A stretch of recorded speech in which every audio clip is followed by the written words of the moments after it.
ओम नमो नारायण।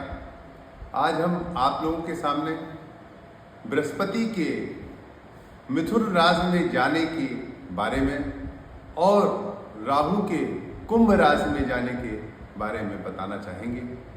एक चर्चा करना चाहेंगे कि आखिर बृहस्पति जब 14 मई को मिथुन राशि में प्रवेश करेंगे उसके बाद किन राशियों को लाभ होने वाला है, किन राशि लग्न को ज़्यादा फायदा होगा, किसे नुकसान होगा, और राहु के ट्रांजिशन करने से, राहु के कुंभ राशि में जाने से किन राशियों को लाभ होगा, किसको नुकसान होगा, और हमारे समसामयिक इस पूरे समाज पर, इस ब्रह्मांड पर, इस विश्व पर क्या प्रभाव पड़ने वाला है।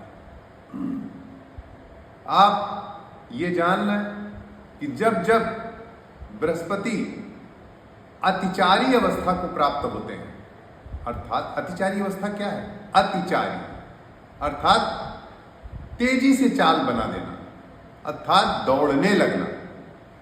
जब जब कोई दौड़ता है तो निश्चित रूप से कोई कारण है, पूछते भैया क्यों दौड़ रहे हो? अरे ये घटना हो रही है, उसे बचाने के लिए दौड़ रहा है। इसलिए अगर कोई संत, महात्मा, गुरु, कोई ऐसा महापुरुष दौड़ रहा हो तो निश्चित है कि उसकी रक्षा करने के लिए दौड़ रहा है। आज ये बहुत बड़ी बात मैं आप लोगों के सामने रखना चाहता हूं कि बृहस्पति की जो मिथुन राशि में जाने के बाद सितंबर से अतिचारी अवस्था होने जा रही है।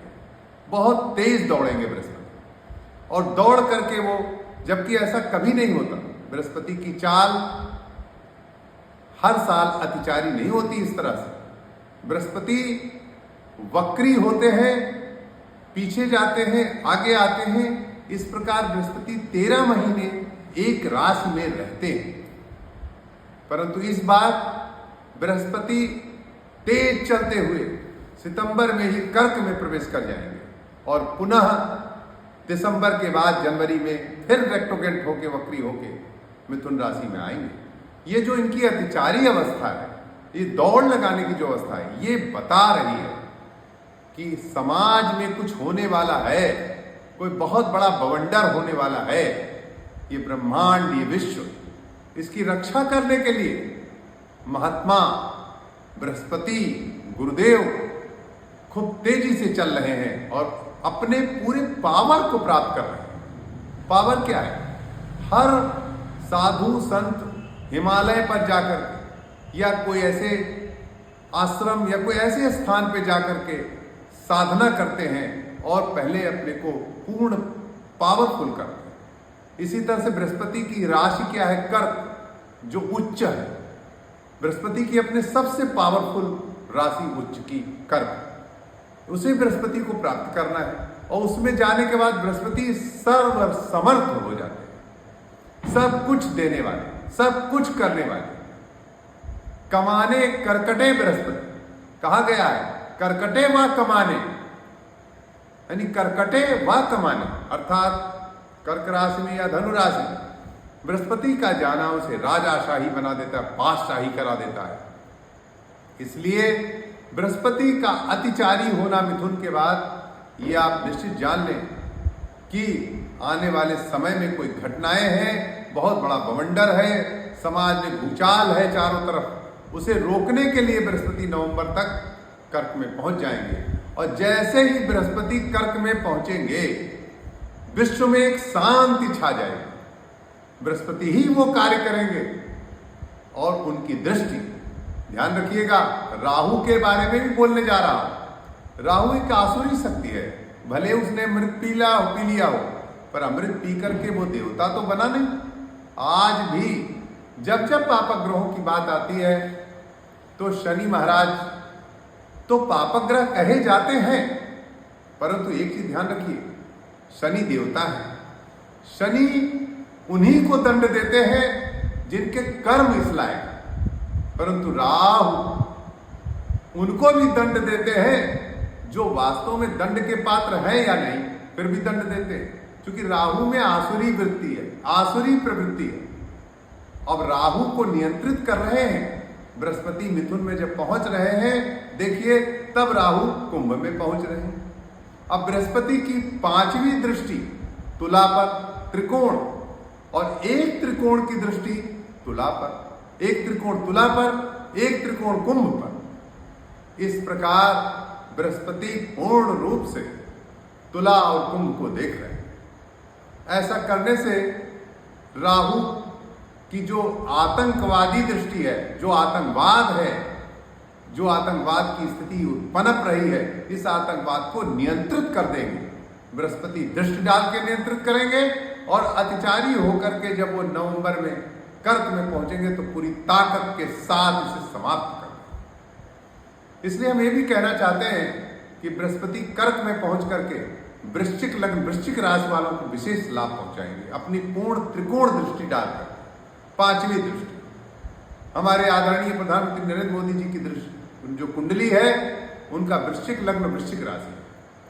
तो नवंबर 2025 तक उनकी समस्त चिंताएं समाप्त हो जाएंगी। इधर जो उनका ट्रांजिशन पीरियड बन रहा है वो नवंबर 2025 में पूर्णतया समाप्त हो जाएगा और उनको बहुत बड़ा यश प्राप्त होगा, क्योंकि कर्क का बृहस्पति पूर्ण दृष्टि से, त्रिकोण दृष्टि से धन वृश्चिक राशि, वृश्चिक लग्न को देखें।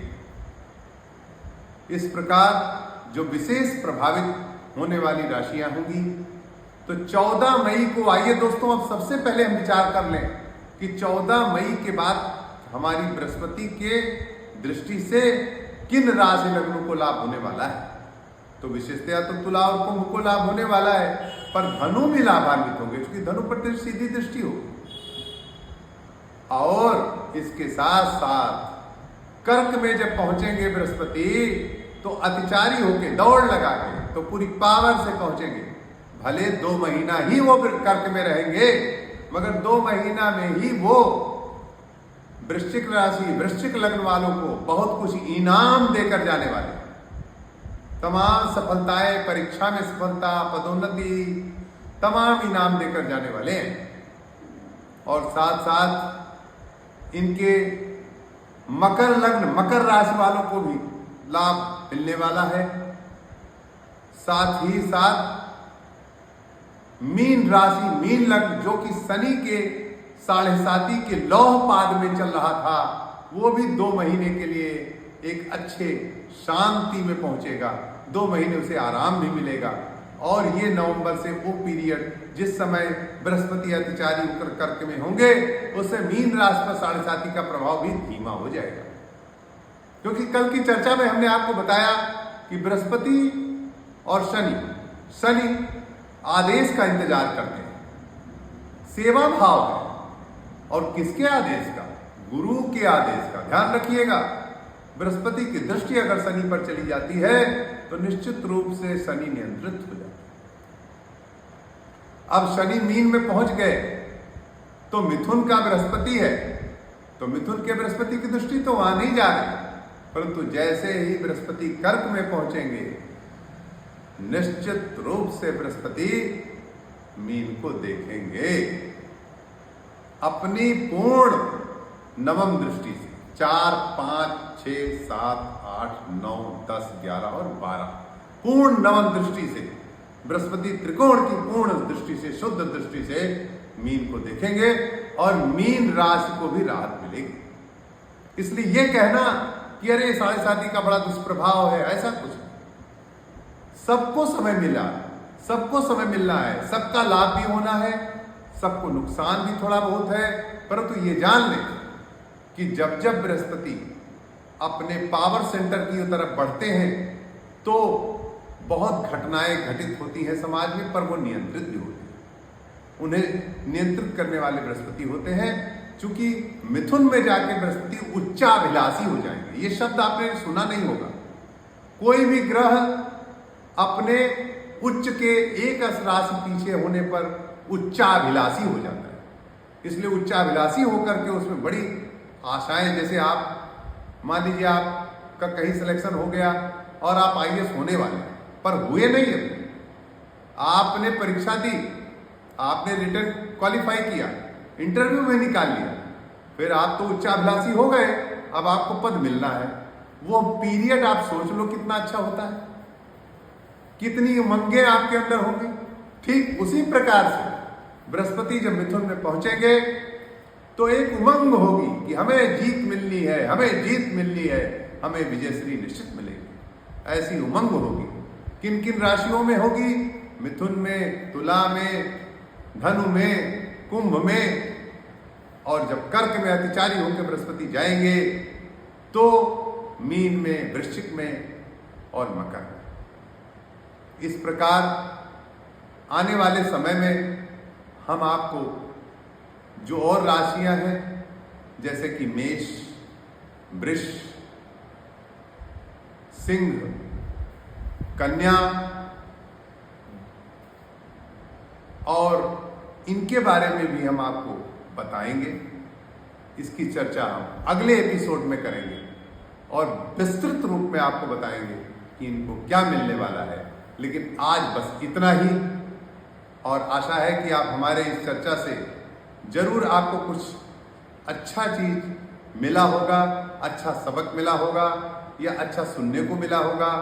जैसा भी हो, यदि अच्छा लगा तो जरूर कमेंट करें और हमारे इस चैनल को लाइक, शेयर, सब्सक्राइब करना ना भूलें। नमो नारायण।